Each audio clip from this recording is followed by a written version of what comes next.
doctora Flor María, un gusto Buenas tardes. saludarle acá en esta importante emisora, muy sintonizada en Cuenca, especialmente por nuestro pueblo. La 96.1 se caracteriza por ser pionera en programas de interés colectivo, y en este momento hemos querido comenzar a dialogar con personajes de la ciudad. Yo no soy de gran personaje. trayectoria. Hablar de la doctora Flor María Salazar González es hablar de una reconocida dama profesional que ha ocupado cargos de elección popular y siempre con esa característica muy suya de hablar con la verdad, mirando de frente y sin compromisos. Eso me consta en el honor que tengo de estar con usted. Doctora Flor María, cuéntenos, dentro de esta participación con los que nos escuchan y nos miran, ¿desde cuándo la doctora Flor María, en su niñez, en su juventud y luego pues en su vida profesional, ha venido siempre incidiendo y aportando, no mirando de lejos, sino allá donde las papas queman, como se dicen, buscando el cambio y la transformación, defendiendo los derechos de los más vulnerables y así por el estilo? Pues creo que usted tiene tanto que contarnos y la ciudadanía se va a encantar de conocer cómo fue ese Cuenca de ayer, ese Cuenca de hoy, diciendo de alguna manera el ayer latiendo en el hoy. Doctora Flor María. Sí, yo vine a vivir en Cuenca en el año 40, tenía 7 años y poco más, y para mí fue una cosa muy desagradable porque Guayaquil era otra ciudad, era una ciudad limpia, una ciudad ordenada, y Cuenca era un pueblucho donde la gente se desocupaba en la calle, era una suciedad terrible, no había alcantarillado, no había agua potable, no había luz eléctrica, sino en determinados barrios nomás. ¿En qué año estamos hablando? El año 40 del 1940. siglo pasado, sí. ¿Ya? Y yo tuve una experiencia terrible porque vivíamos en una casa en la calle La Mar, a unas 2 cuadras más abajo de lo que es hoy en la Plaza 9 de Octubre, que en ese entonces estaba en construcción. Y vimos desfilar a los jóvenes de Cuenca cantando Patria Tierra Sagrada. Ahora es Patria Tierra Saqueada, ¿no? Pero antes era Patria Tierra Sagrada, que es un himno muy antiguo. Y los Ya. chicos venían cantando Y nos Patria enseñaban Tierra en la Sagrada. escuela, Eran jóvenes. inclusive, cuando en la había la escuela materia de aprendíamos, cívica, sí, sí. en la escuela cantábamos ese himno. Pero ellos iban cantando ese himno por la calle y no eran tan jóvenes tampoco. Unos eran jóvenes, otros eran señores de unos 30, 40 años y algunos eran casi cercanos a la ancianidad porque ya peinaban canas. ¿Y por qué Pero la cantaban eso por sorpresa las fue que calles? desfilaban cantando Patria Tierra Sagrada a fines del año 40, principios del 41 a la guerra, porque no tenían armas, no tenían uniformes, no eran como diré, incluidos en el ejército. Desfilaron en Cuenca con lampas, con barretas, con palos de escoba, al hombro iban desfilando y cantando, Era un marchando. espíritu de civismo, de Espíritu patriotismo, que se civismo, ese sentían afán de lucha, desguarnecidos. que luego se confirmó cuando el presidente dijo ni un paso atrás. Los en el ecuatorianos tiempo de somos Sisto así, en Turán. tiempo de Sisto Pero el Durán tiempo que Valle. usted nos está hablando es de Sí, Arroyo en la del guerra Río. del Cenepa. ¿Ya? Pero a mí me sorprendió porque si ellos con qué van a luchar, yo tenía menos de 8 años, tenía 7 años, pero me di cuenta suficiente de que no había armas en el país y yo ya vi que íbamos a perder la guerra siendo una criatura como era. Me di cuenta de eso porque no teníamos armas, no estábamos preparados para una guerra y perdimos casi todo el territorio nacional. Lo Claro, poco que nos el queda protocolo fue del Río de Janeiro. del protocolo del Río de Janeiro, que lo firmó después Velasco Ibarra. Pero esa era Cuenca, pero resulta que en pocos años Cuenca mejoró, porque yo estaba, recuerdo, en la escuela 3 de noviembre y éramos hasta 80 niñas en un aula. Era muy pesado el estudio, pero yo venía con una preparación académica para mi edad, muy grande, porque mi hermana Mina y mi mamá se dedicaron a enseñarme. Entonces yo no hice ni primer grado, hice solo segundo grado porque me ubicaron en segundo, pero pienso que yo estaba para tercero o cuarto por la Importante una preparación del inquietud hogar. en el diálogo, doctora, y para nuestros oyentes. ¿Por qué sus padres vinieron para Cuenca? Porque mi papá estaba gravemente enfermo, le dio aspergilosis pulmonar y en ese tiempo la confundieron con tuberculosis. Claro, eso Y eran la muy tuberculosis parecidas. daba epidemias familiares y acababa con toda la familia. Entonces mis padres creyeron que si venían a Cuenca y como aquí estaba la familia de papá, nos iban a apoyar de alguna manera. Eso no ocurrió porque nunca ocurre. Tampoco es culpa de la familia, nadie se hace cargo de hijos ajenos. Pero mamá falleció en el año 42 y se hizo cargo de nosotros, mi hermana mayor, mamá Mina, que le decíamos, era la primera de todos, se puso a trabajar, se puso a estudiar y trabajar y atender la casa, hacía 3 cosas a la vez ¿Qué edad y tenía nunca se su quejó. hermanita? Mi hermana nació en Guayaquil en 1922. Y cuando les cuidaba a En ustedes, ¿en qué edad 1920, el estaba? año de la independencia, Ya. del centenario de la independencia. Es que usted dice Sí. que su hermana mayor hizo el papel De de madre, madre. de madre. ¿Qué edad Padre, tenía porque ella? ella tenía 19 o 20 Ya. años, en el año 41, ella era nacida en el 20, debe tener 20, 21 años, pero cuando mamá falleció tenía 22, estaba ya en tercer año de la Universidad de Cuenca estudiando química y farmacia, y sin embargo no dejó de estudiar. Trabajaba de profesora en la escuela 3 de noviembre y a la vez atendía la casa porque todos éramos niños. ¿Cuántos hermanos eran? Éramos 6 hermanos, pero mi hermano Edmundo, que era adolescente, se marchó de la casa porque no pudo soportar. Mi hermano no pudo soportar porque imagínate tú que lo que es ver agonizar a su madre, papá en otra cama y 4 niños pequeños, de los cuales yo era la mayor.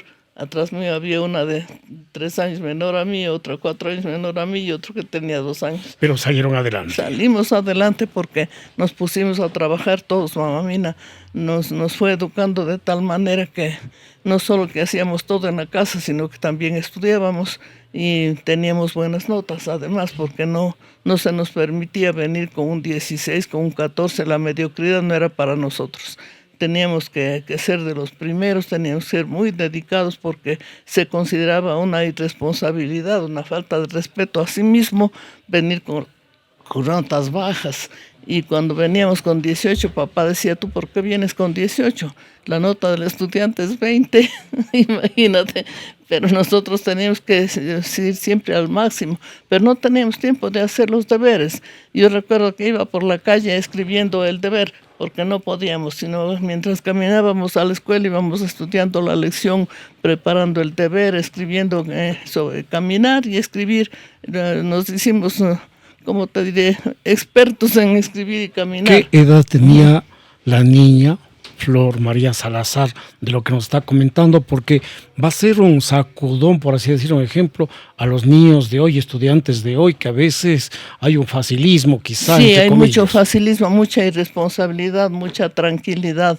Yo no puedo soportar que me vengan con el cuento de que el niño está pidiendo el año porque es huérfano. Yo también era huérfana, porque mamá murió cuando yo tenía 8 años y poco más, o cerca de 9 años y poco más tenía yo.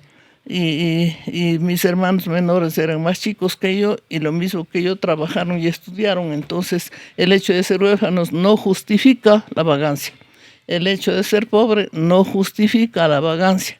El hecho de trabajar no justifica la vagancia, porque si uno tiene necesidades, pues resuélvalas enfrente, hágase valer por sí mismo. Nosotros tenemos que saber que el niño tiene que aprender desde muy pequeño a valerse por sí mismo.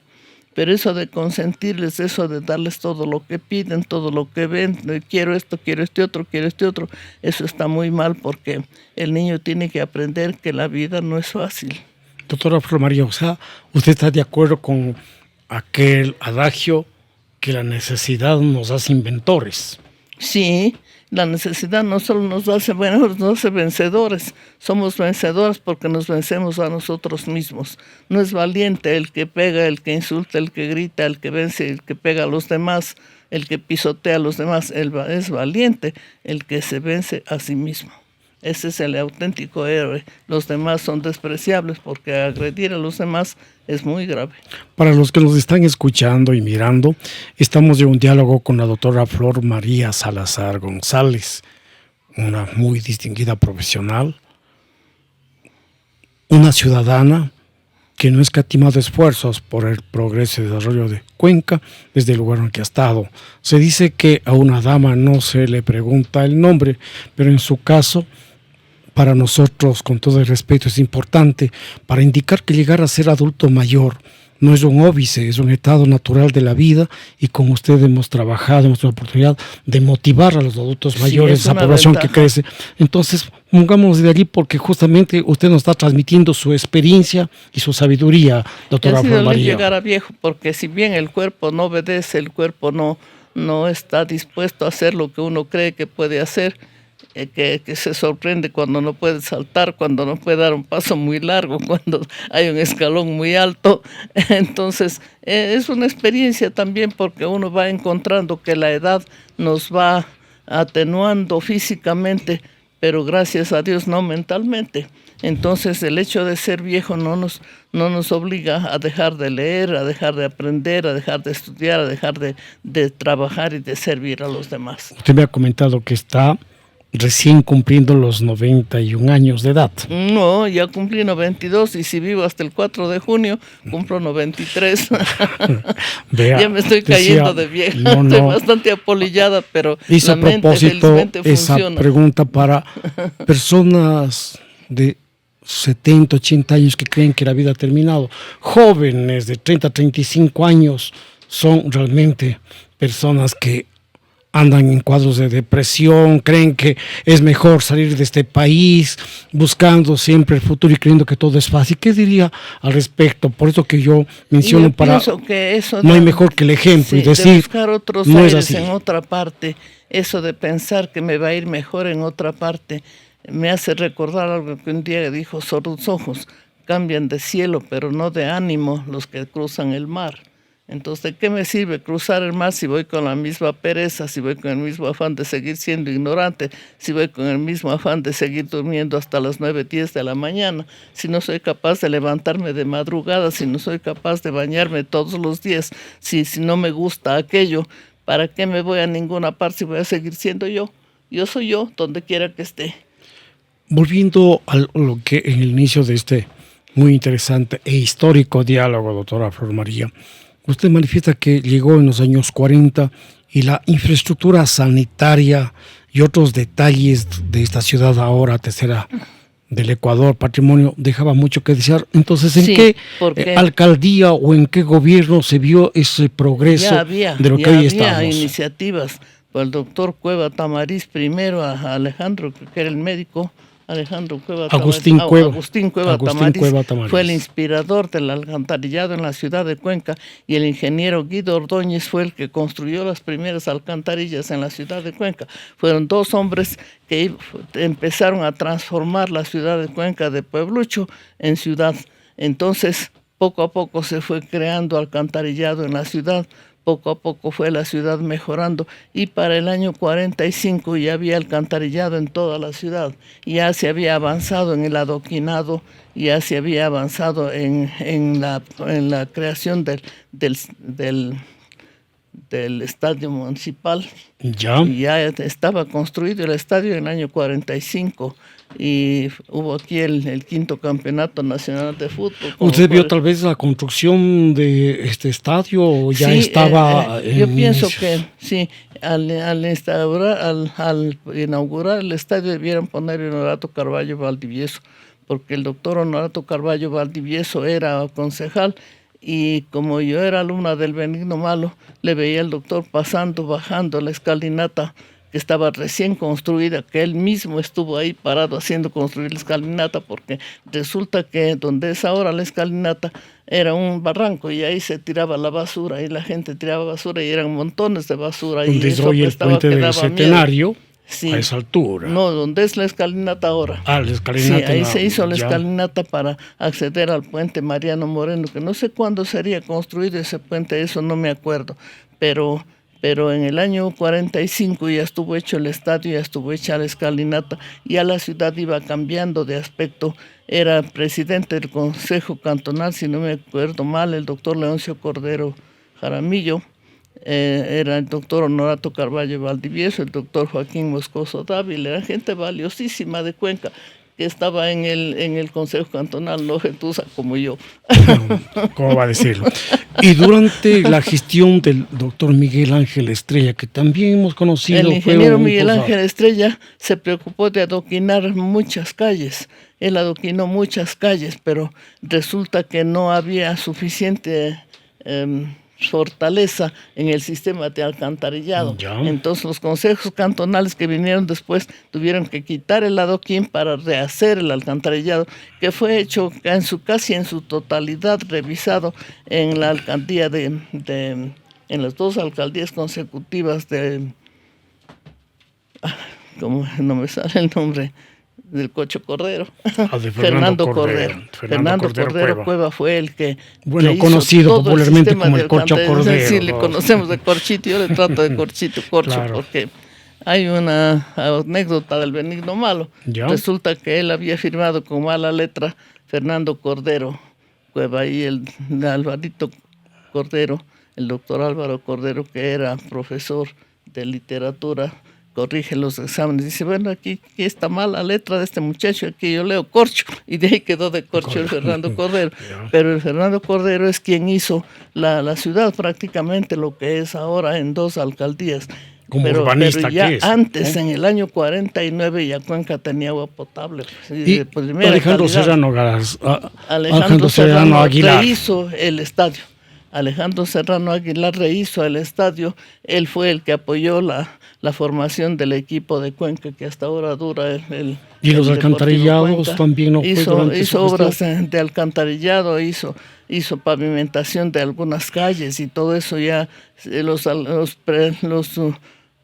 consejos cantonales de Cuenca siempre han sido formados por gente honesta, capaz, trabajadora. Yo no puedo ponerle pero a nadie, porque cada uno tiene su época, cada uno tiene sus iniciativas, cada uno tiene sus propias ideas para mejorar la ciudad. ¿En qué año, para que nuestros distinguidos oyentes se vayan ubicando el ayer, atiendo en el hoy, de estos alcaldes, el ingeniero Miguel Ángel Estrella, el doctor Leoncio Cordero, el doctor Alejandro? ¿Usted tiene claridad en esa secuencia? El doctor Alberto Miguel Moreno Mora. Sí, el doctor Moreno Mora fue el primer alcalde, porque entonces se llamaba alcalde, se llamaba presidente del Consejo Cantonal. Entonces se cambió el título de presidente del Consejo Cantonal por el nombre de alcalde de la ciudad de Cuenca. Entonces el primer alcalde fue el doctor Moreno Mora. Después le siguió el doctor Leoncio Cordero, si no me equivoco. El ingeniero Miguel Ángel Estrella, el doctor Luis Cordero Crespo, también hizo muy buena obra el doctor Luis Cordero Crespo, sobre todo en organización social, se preocupó él mucho de que la gente se agremie, de que la gente se una. En la administración del doctor Luis Cordero Crespo se organizaban inclusive fiestas religiosas en que el alcalde era el que encabezaba, ¿no? Entonces era un hombre que capaz de mover los grupos de gente. Un líder. Era un muy buen líder el doctor Luis Cordero Crespo. Muy carismático, muy querido. Le reemplazó después el ingeniero Miguel Ángel Estrella Arévalo, que hizo muy buen trabajo, porque como era ingeniero conocía muy bien qué podía hacer, cómo podía mejorar las condiciones de la ciudad. Con él se suspendieron los grifos, por ejemplo, porque en cada media cuadra había un grifo que era un botadero de... ¿Por qué razón? De heces. Porque quizá era los que terrible. Nacimos en los años 50, 60, nos recordamos, y creo que hasta el 70, en las esquinas de ciertas calles habían los grifos donde a veces iban los niños a beber.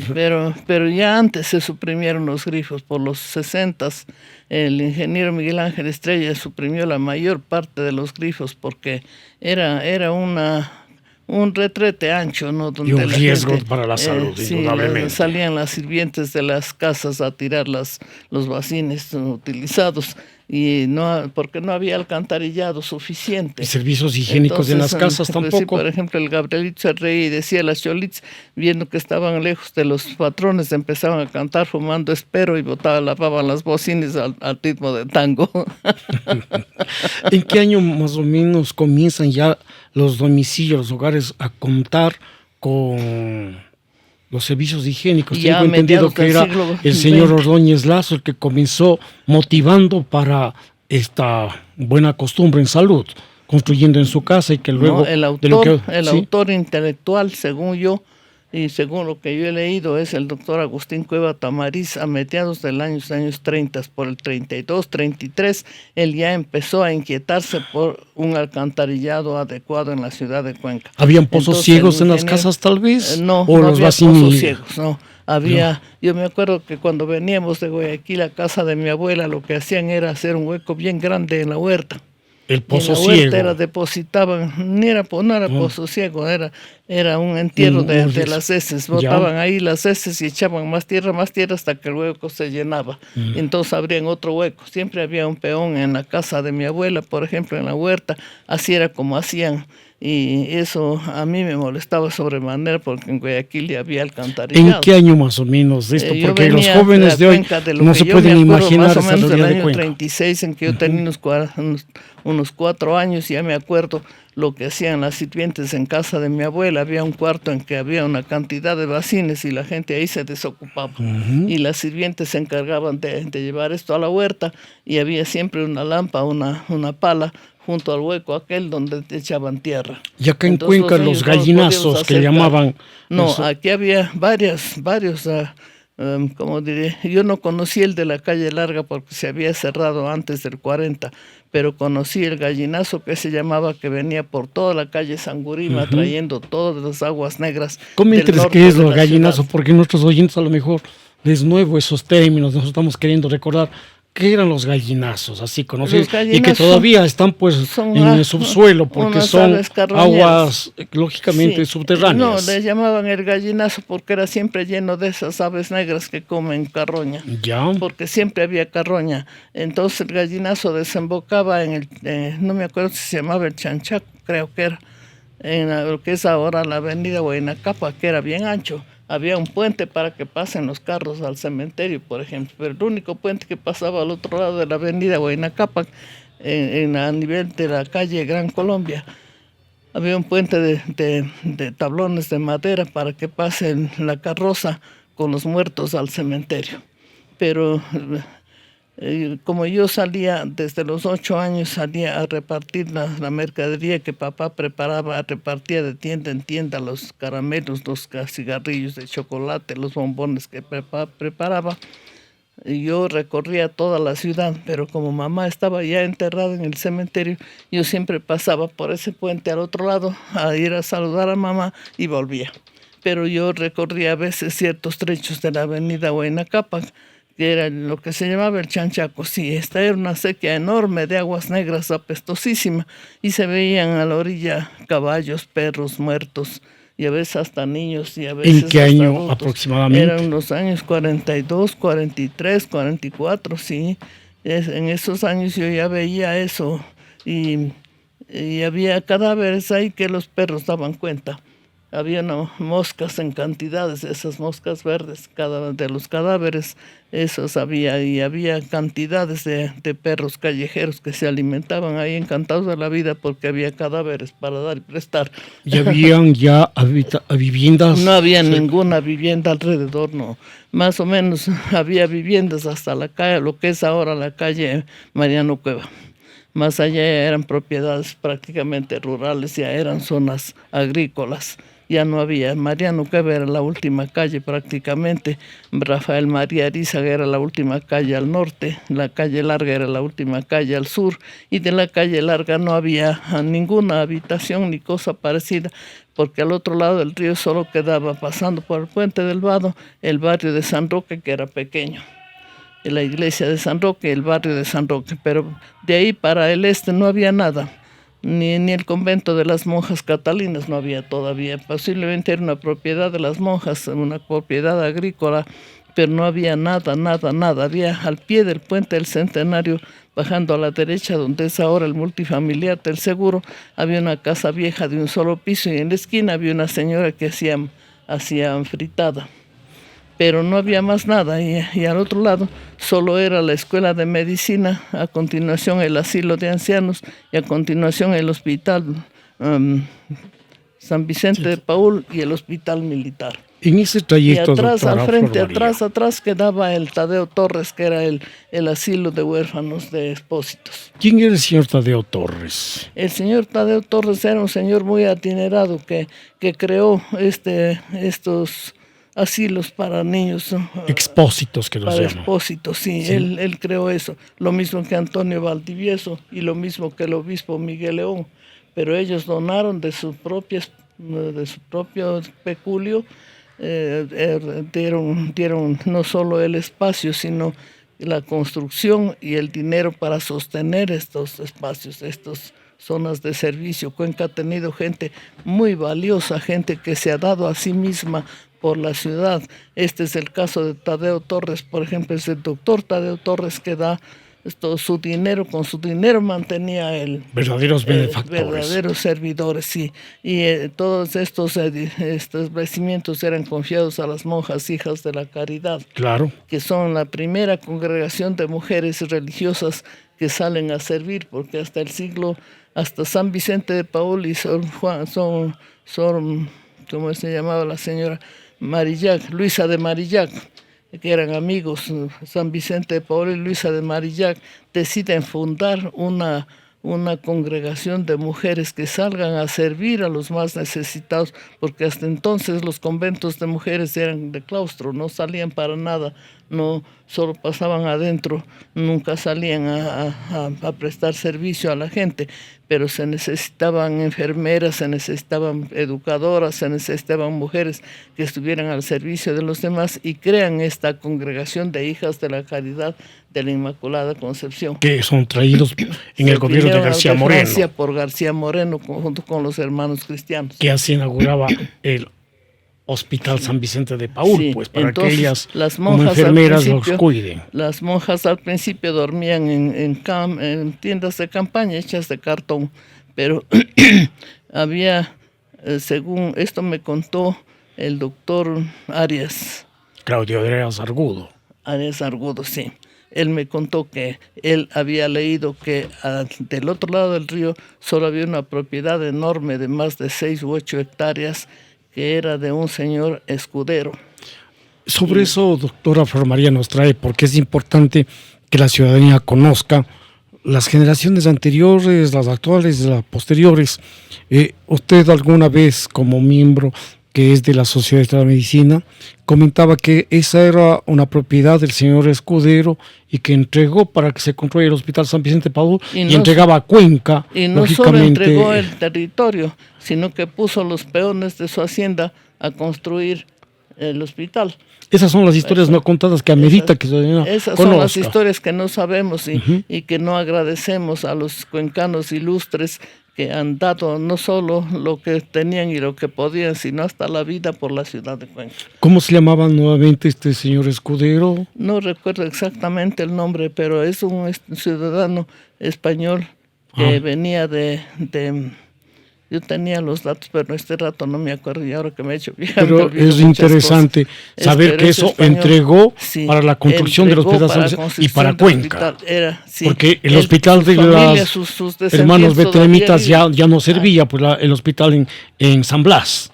No, ya estaba en la escuela donde es ahora la escuela central, el Hospital de los Betlemitas. ¿Allá? Ahí era el hospital. Trasladándose desde San Blas. Tenían, no en San Blas, sino en todo el centro de Cuenca, donde es ahora el Museo Municipal. Sí, yo decía, pero un primer hospital estaba en un sector de San Blas y luego viene justamente en San Sebastián. Se cambiaba de un lugar a otro, pero era pequeño. O sea, qué interesante estos detalles que a lo mejor no están escritos. El hospital más grande y el último hospital que fue regentado primero por los betlemitas y después por las monjas de la caridad, estaba donde era después la escuela central, en toda la esquina de Gran Colombia y Benigno Malo. Vea, por eso que allí existe este momento hay el Museo Municipal, Sí. y allí se exhibe unas osamentas porque había sido el hospital y lo Cuando yo enterraban era alumna de la allí. escuela central, yo fui alumna de la escuela central del 43 al 45, hice quinto y sexto grado en la escuela central, porque hice tercero y cuarto en la 3 de noviembre con doña Dolores J. Torres, y de ahí me pasaron a la escuela central porque mis tías abuelas eran muy amigas de las monjas y insistieron las tías en que cómo íbamos a estar en una escuela fiscal si podíamos estar en una escuela de monjas, que por aquí por allá. Bueno, nos ayudaron las tías abuelas Salazar Rabo para que entráramos mis hermanas y yo, dos hermanas menores, la Betsy y la Lía, entramos las tres a la escuela central, pero yo ya tenía solo quinto y sexto grado, mis hermanas tenían años más bajos, y en el año 44, si no me equivoco, 45, hubo una denuncia de doña Dolores J. Torres que no funcionaba la escuela central, que estaba muy mal tenida y realmente estaba viejísima la escuela, los servicios higiénicos no servían. Yo, por ejemplo, jamás frecuenté los servicios higiénicos, ni en la escuela, ni en el colegio, ni en ninguna parte, porque nunca son limpios, pero ahí eran terriblemente sucios y no había quien atienda.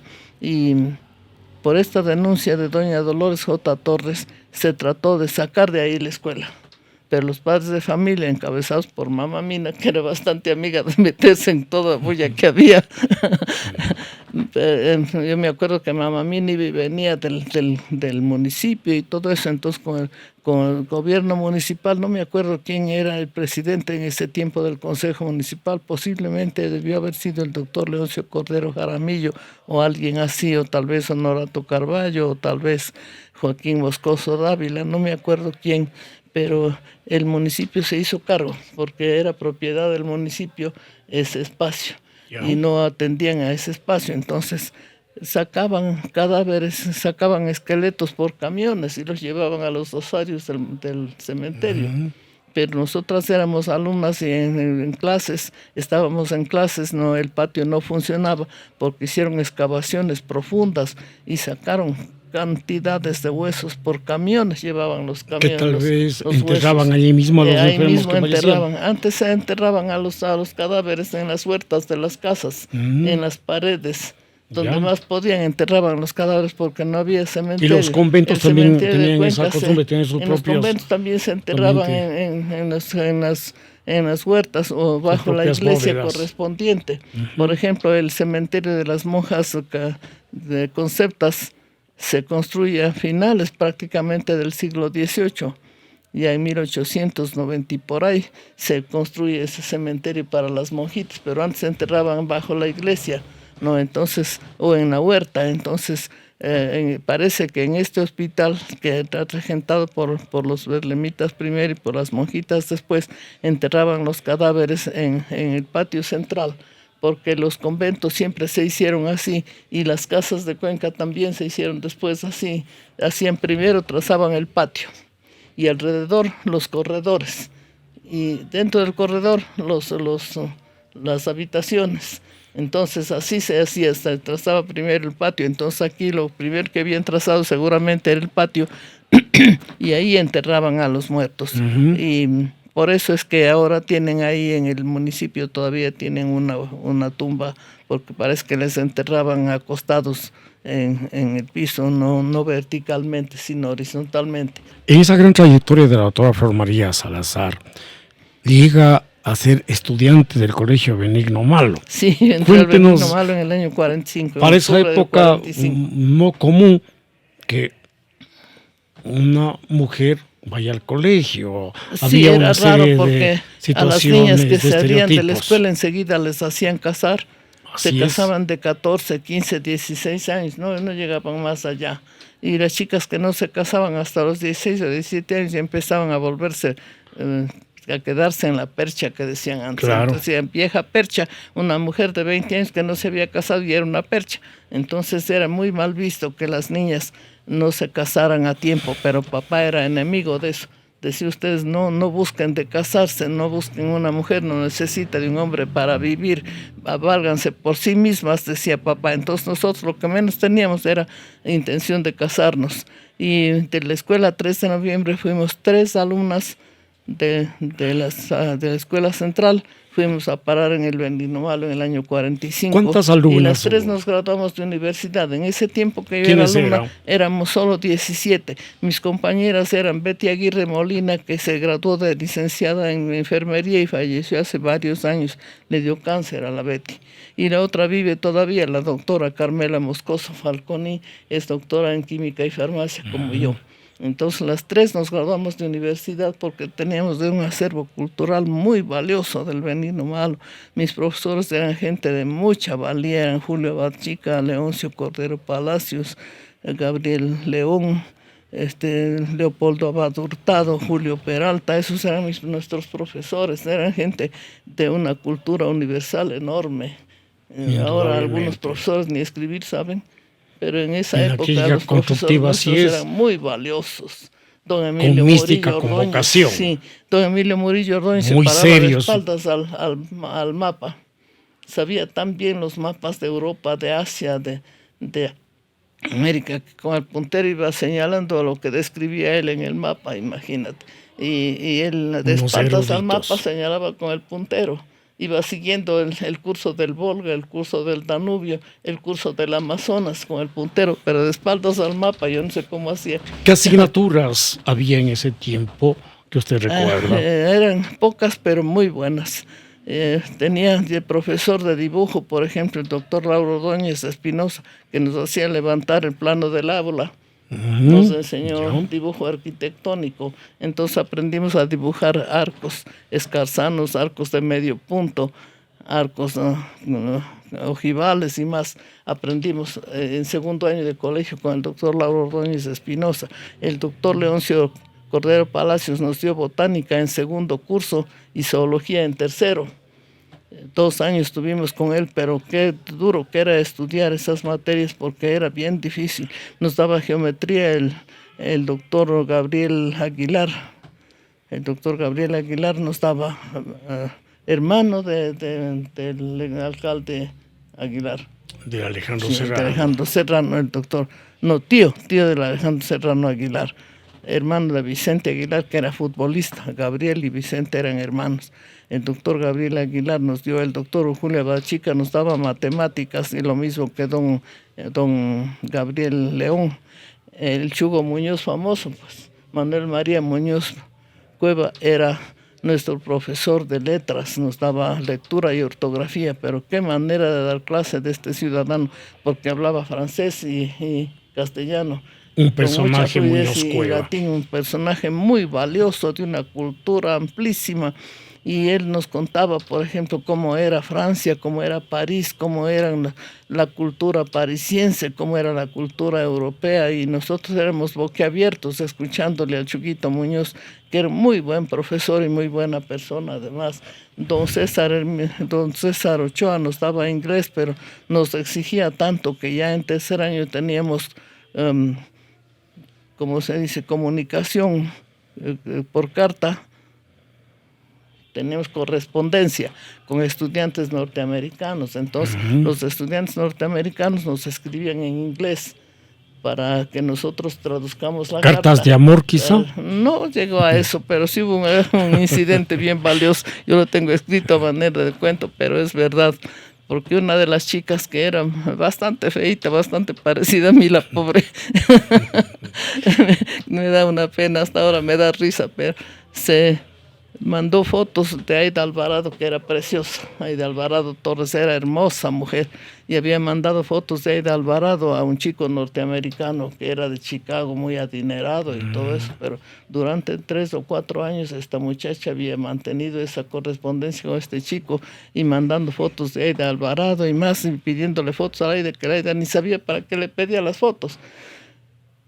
Pero la chica le engañó tanto al muchacho que decidieron gente que que del dinero que todos los años salía de viaje al extranjero, deciden venir a Cuenca para conocer a la amiga del hijo. Y la muchacha esta ya se escribir una novela, ¿no? pidió escuela en Chaucha y nunca más quería volver.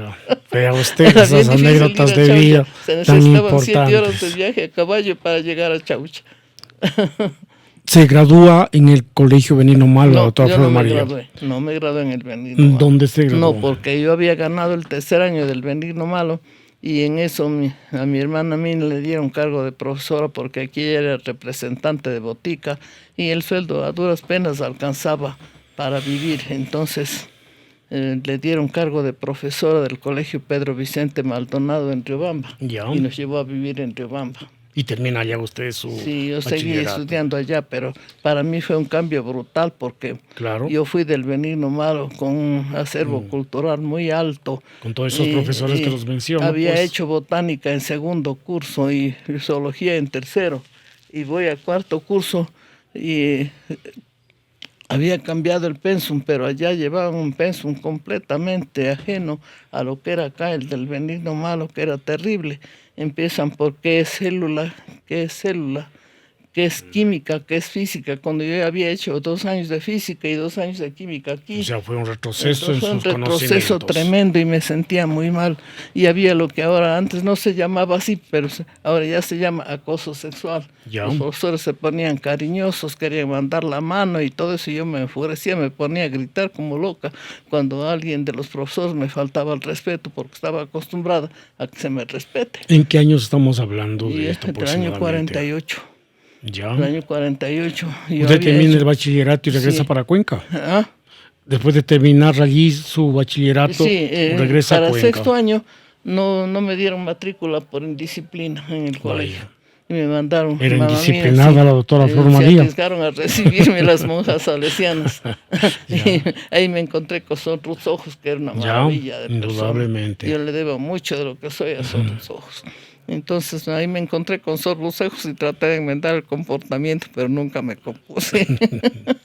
O sea, viene usted al colegio María Auxiliadora. Sí, yo soy bachiller del María Auxiliadora de Riobamba, del María Mazzarello. Allá se llama María Mazzarello el colegio.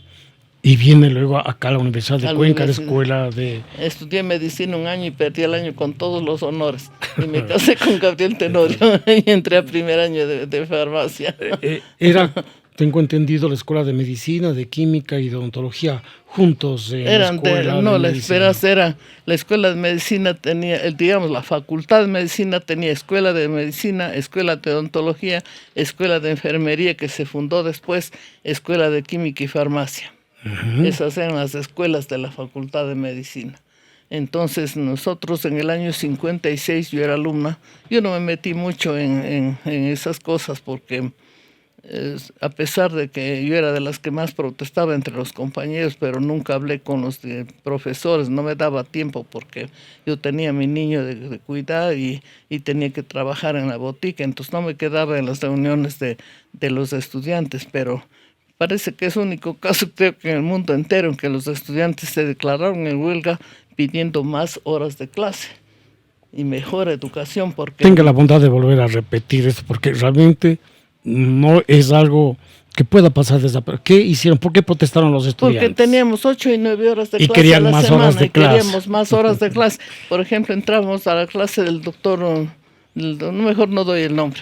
No entramos a clase de doctor, y los de farmacia váyanse, porque no tenemos ni dónde sentarnos. Y se decía, salgan de aquí los de farmacia, no es para ustedes. Y nos botaban de clase. Entonces nosotros íbamos a clase y nos ponían afuera. Un profesor sobre todo nos ponía ¿La afuera. discriminación? No era discriminación, sino que no había espacio primero. Ya. Y segundo, creían que los de farmacia estorbábamos a los de medicina. Ya. Porque resulta que nosotros tenemos que saber, tanto como sabe el médico, de parasitología, de bacteriología, de muestras de sangre, de muestras de esputo. Tenemos que conocer todo lo que es bacteriología, virología, parasitología, porque estamos destinados a establecer, a confirmar el diagnóstico del médico. Tú eres médico y sabes bien que no vas a pedir cualquier análisis, vas a pedir el análisis que tú sospechas que tienes que pedir. Como médico diagnosticas y pides el análisis correspondiente. Entonces el farmacéutico tiene que confirmar el diagnóstico del médico, porque las más de las veces el médico acierta en su diagnóstico. No había médicos laboratoristas todavía. Sí había. ¿Quién era? Ya era médico laboratorista, el doctor Timoleón Carrera, el doctor Hernando Cordero Acosta, el doctor Gil Flores García, eran ya médicos laboratoristas, y después era también Julio Timoleón Carrera, de los más antiguos, Julio Semperte, y son médicos laboratoristas y muy buenos.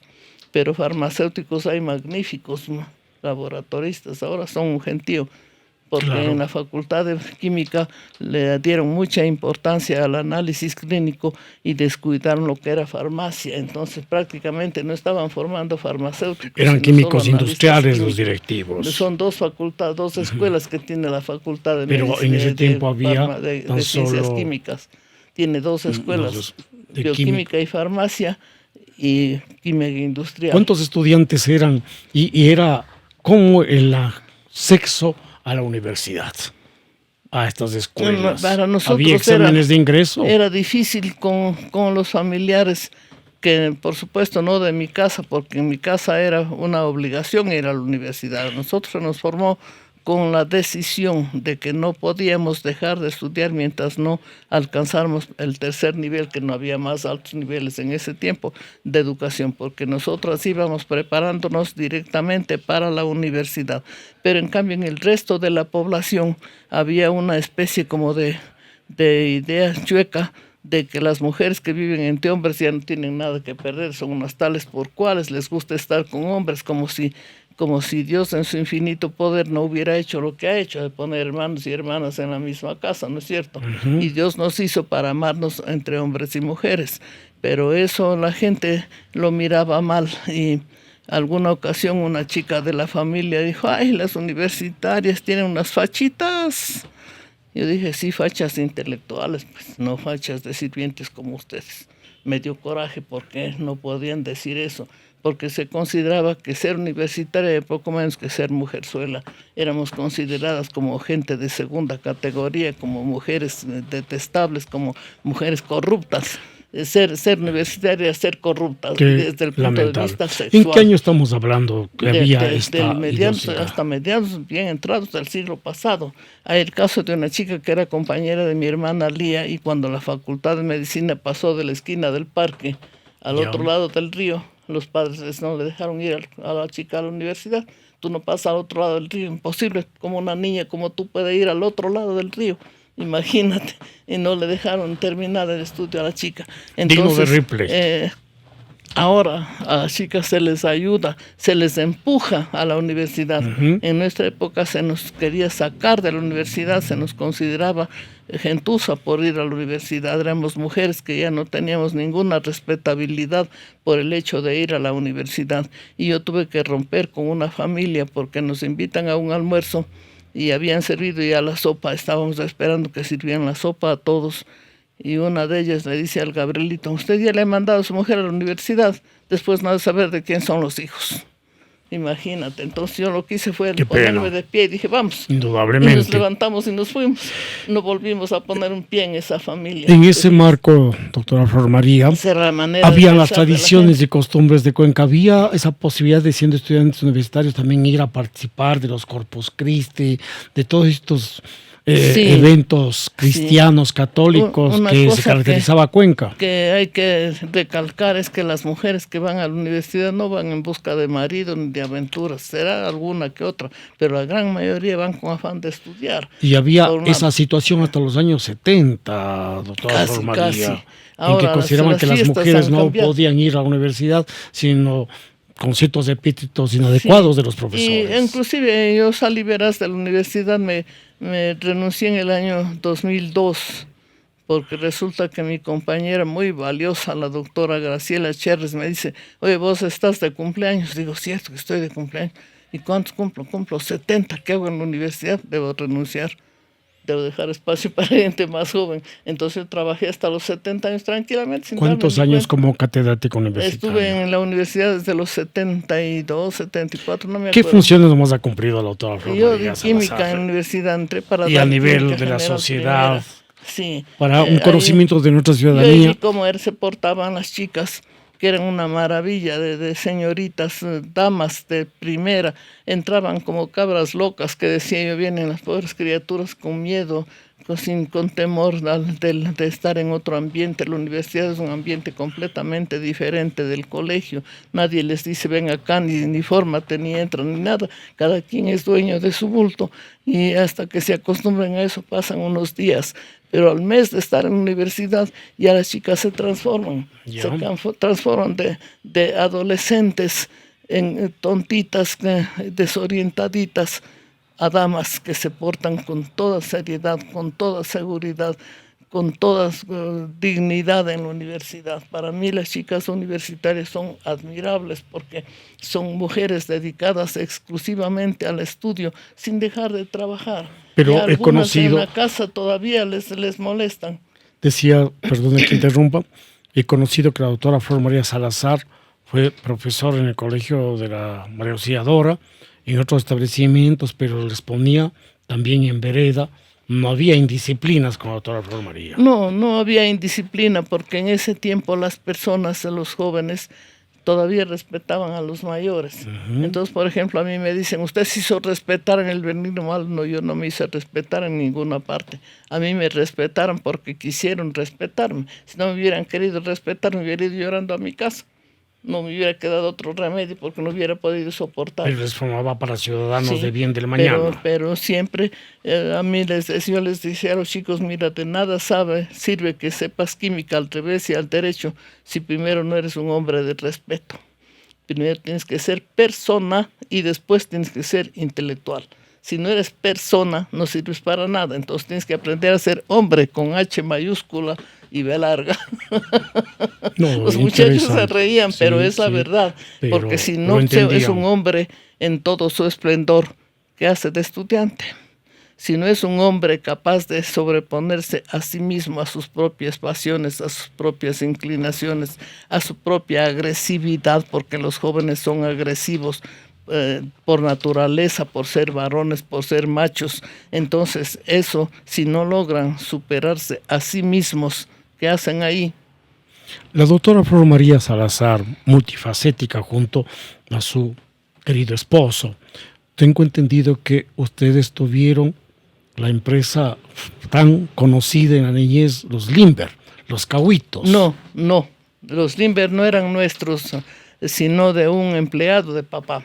Un señor que Interesante era esa encargado de historia. repartir la mercadería, porque papá tenía una fábrica en Guayaquil donde trabajaban más de 30 personas. Ya. De esas 30 personas yo recuerdo a unas pocas, dos mujeres, una que se llamaba Petra y otra que se llamaba Marina. La Petra había sido mi niñera y después era empleada de la fábrica.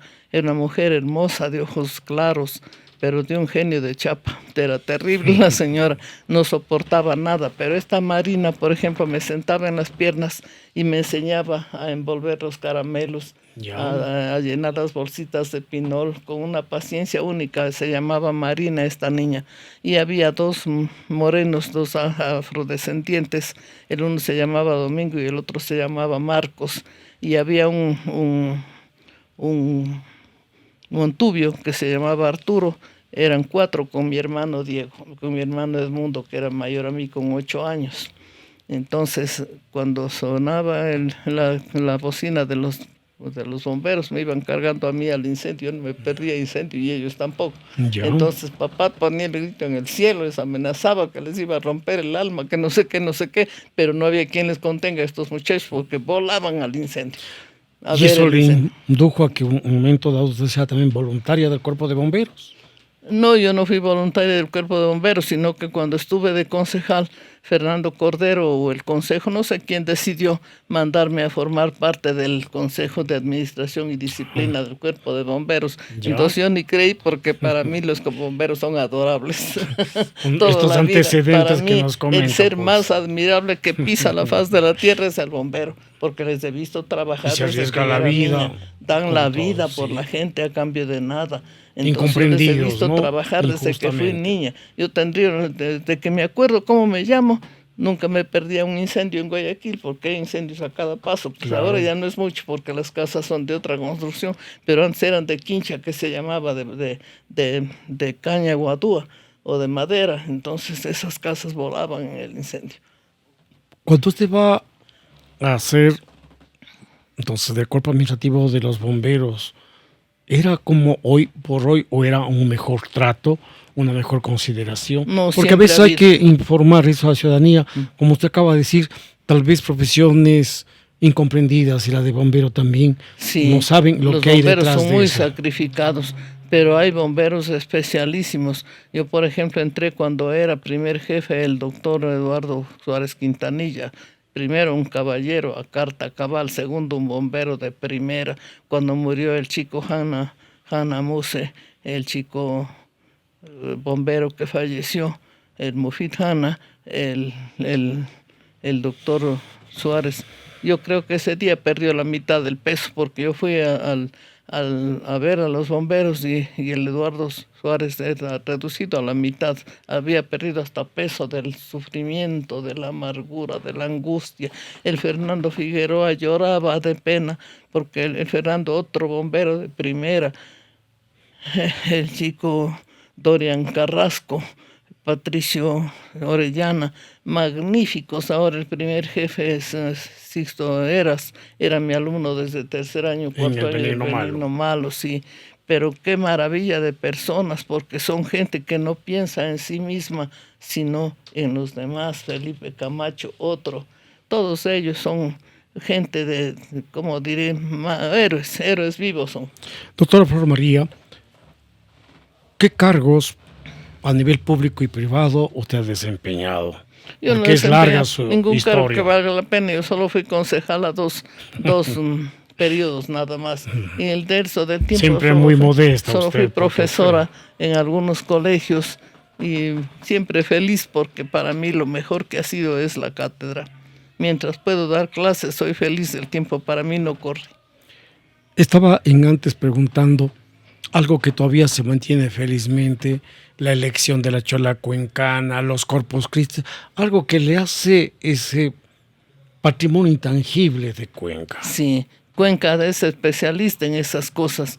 Yo he vivido en Riobamba, viví 3 años en Riobamba, pero no me gustó mucho, no salía para nada en la ciudad, no tomaba parte en nada, pero en Cuenca se ve cómo se festeja el Corpus Christi, por ejemplo, es único en el país, no se da en otra parte. Los castillos, los cohetes, las danzas son una maravilla. Segundo, en Cuenca cómo se festeja a la chola cuencana, cómo se elige a la chola cuencana. Recuerdo que antes la primera chola cuencana fue elegida en el año 1951 y era de Guaraceo, una bella mujer, y era chola auténtica, porque resulta que en algunos años elegían chola cuencana a cualquier señorita de la ciudad de Cuenca, y se daba el caso de muchachos que se arremangaban el blue jean bajo la pollera y no sabían ni cómo llevar el vestuario, porque para ser chola cuencana auténtica hay que saber hasta llevar el vestuario, porque ellas saben cómo caminar, cómo moverse. Es una mujer muy elegante en su manera de caminar, en su manera de actuar. La chola cuencana es especialísima y es una mujer autosuficiente, una mujer valiente, una mujer completa. Es un ejemplo la chola cuencana.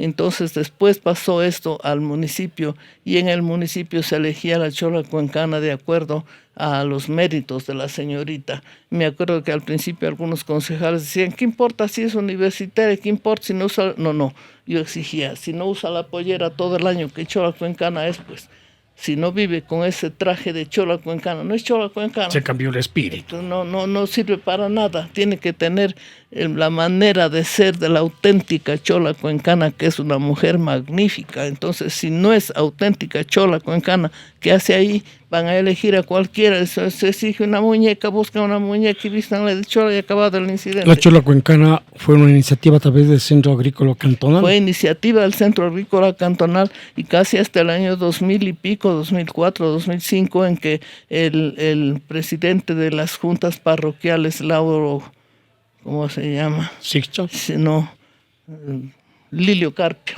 Lilio Carbo. Lilio Carbo es costeño, este ciudadano, pero es un ciudadano muy dedicado a lo que es la auténtica cultura de la gente de Cuenca. A pesar de que él es costeño, ¿ve?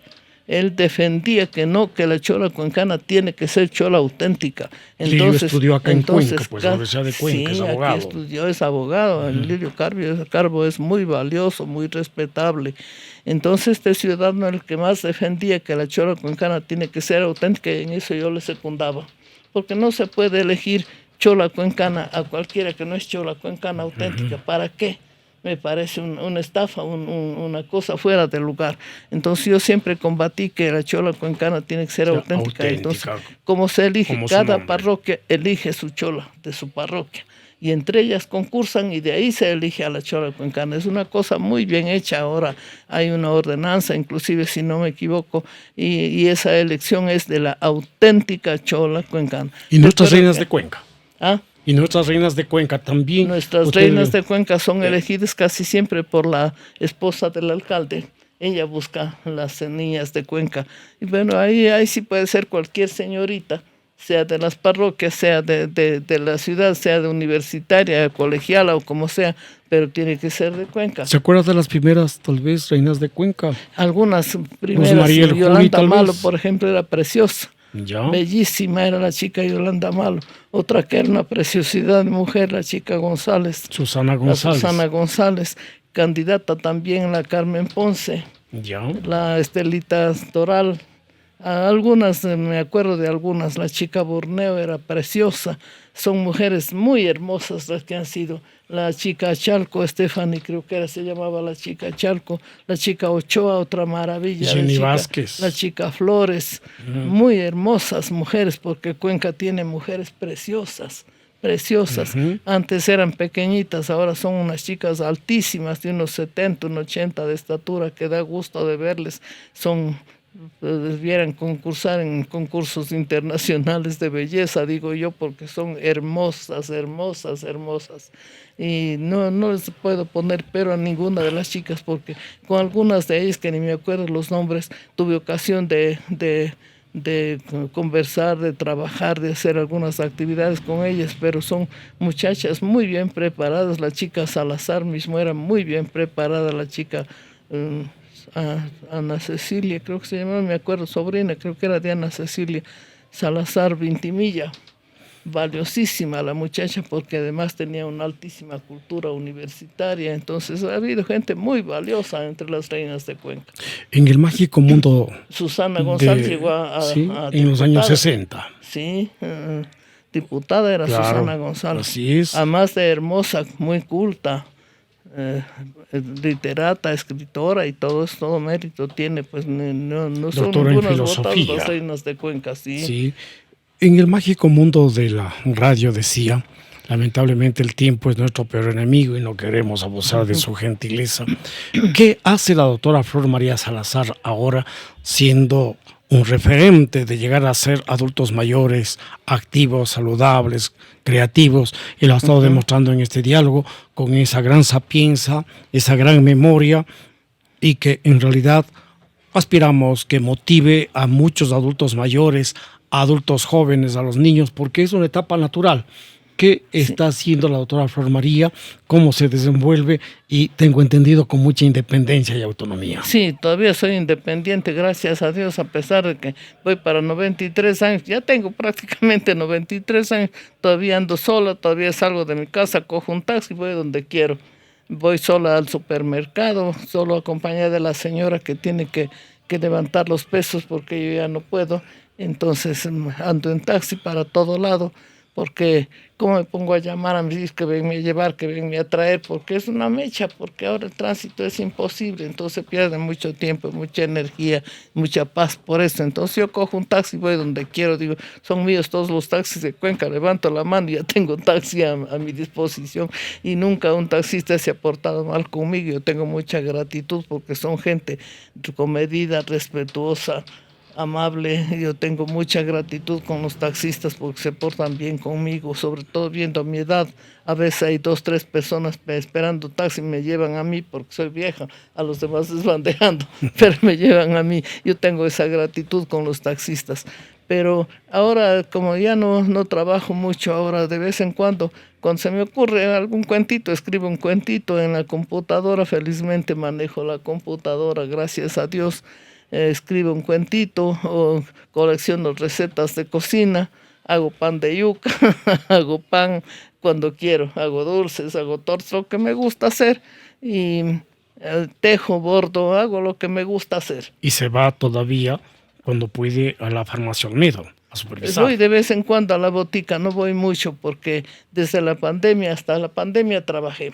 Ya. Hasta la pandemia trabajé en la botica, entraba a las 7 de la mañana y salía a la 1 de la tarde, de la que está en San Francisco. En esa trabajé hasta la pandemia, pero ya con la pandemia ya no pude ir más a la botica y desde ahí ya no vuelvo más porque siempre a mis hijos les da miedo que me pueda contagiar de algo y ya no tengo mucho tiempo tampoco porque me dedico a otras cosas.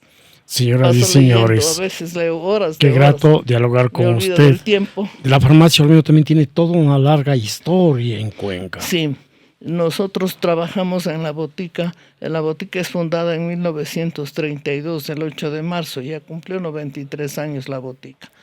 Ahí trabajó el Gabrielito toda su vida. Yo le ayudé a trabajar desde que me casé en el año 52 y ahí los dos trabajábamos todo el tiempo. Yo salía del trabajo, de mis trabajos a la botica, de la botica a la universidad, de la universidad a la botica. Esa ha sido mi vida. Pero últimamente ya no trabajo más. Pero a mediados de los 90 y finales del siglo pasado empezaron a formarse las cadenas y por poco no quebramos. Entonces, porque no vendíamos nada, porque a las cadenas le dan la mercadería con 300% de descuento. Por ejemplo, si yo tengo que pagar 80 centavos para un medicamento que voy a vender en $1, a las cadenas les cuesta 24 centavos. Y ellos pueden vender en 75 centavos ganando 300%, mientras yo no puedo vender porque me cuesta 80 centavos lo que ellos venden a 75. ¿Te das cuenta? Entonces así no es posible sostener las boticas y vender y dispensar, porque en la botica no se vende, en la botica se dispensa. No se pueden dispensar los productos de fábrica porque hay una desigualdad tremenda en el sistema de comercialización. Entonces nosotros nos mantenemos con nuestros propios productos. En la botica nuestra tenemos más de 300 fórmulas. Unas fórmulas son diseñadas por los médicos Tenorio, por Julio Alberto, por Manuelito, por Rafael. Inclusive tenemos fórmulas de Rafael Tenorio, que murió jovencísimo antes de graduarse de Fórmulas médico. magistrales. Sí, magistrales. Pero que nosotros preparamos según la marcha, lo que se dice, con enfermedades que no van al médico. Mi hija tiene una línea de cosméticos de más de 100 o 200 cosméticos diferentes para diferentes problemas de la piel, porque ella se especializó en cosmetología. Entonces ella, para sacar una fórmula al mostrador, primero hace pruebas. Si sirve, si no sirve, cuánto tiempo se mantiene, si no se altera con el tiempo, si no cambia de color, si no pierde el perfume. Con control de calidad. Hace un control de calidad muy exigente. ¿Qué cremas nomás para nuestros oyentes? Ella tiene una cantidad de cremas. Hay un producto que yo le tengo mucha fe y que uso todos los días, es el factor natural de humectación, que mantiene la piel hidratada. Sana. Fíjate, mi cutis de 93 años no por tengo arrugas casi. Sí, uso ¿Cómo se llama esa crema? Factor natural de humectación es líquido. Entonces yo me baño todas las mañanas, me lavo la cara y todo el cuerpo con jabón y uso factor natural de humectación en la cara, en las zonas más donde hay más roce, por ejemplo los codos, las rodillas, así. y uso factor natural de humectación y ahora hay una crema para detener las arrugas que se llama crema hidratante plus. Entonces yo uso la hidratante plus y una capita de polvo pequeño. Nunca he usado maquillaje, pero entonces así se mantiene productos la piel naturales, de primera calidad. sin ninguna Tiene un producto contraindicación. magnífico para evitar la calvicie, por ejemplo, que es el minoxidil, pero es el único que sirve porque hay de diversas marcas extranjeras, hay de productos de fábrica que no son tan eficientes como el que mi hija prepara. Entonces este minoxidil detiene la calvicie y a veces hasta la revierte. Entonces eso es una ventajota porque si usas minoxidil nunca vas a padecer calvicie. Al principio es como si no hiciera nada, pero a los meses empieza a brotar el pelo, empieza a aumentar el número de cabellos y todo eso. Es un producto magnífico, pero bien probado. Señoras y señores, como verán, hay tanto y tanto Hay de productos poder para hablar con la doctora el mal dolor de pies, Flor. para el mal dolor de axilas, para todo eso hay. Es toda una empresaria, entonces, también la doctora Sí, Flor María. mi hija mantiene la botica con su estudio. Todo el tiempo pasa ella investigando, leyendo, estudiando, aprendiendo, probando, haciendo 1000 experimentos con los productos que ella prepara. ¿En qué edad está ella? Mi hija está en 60 años, 63 va a cumplir este año porque nació en el 62. Así estas preguntas, porque muchas personas ya a esa edad creen que su vida ha terminado, que no hay nada que más hacer. 60 años es juventud todavía. La 70. nueva longevidad. Sí, yo trabajé hasta los 70 años sin darme cuenta. Me di cuenta que debía renunciar a la universidad porque ya tenía 70 años cumplidos.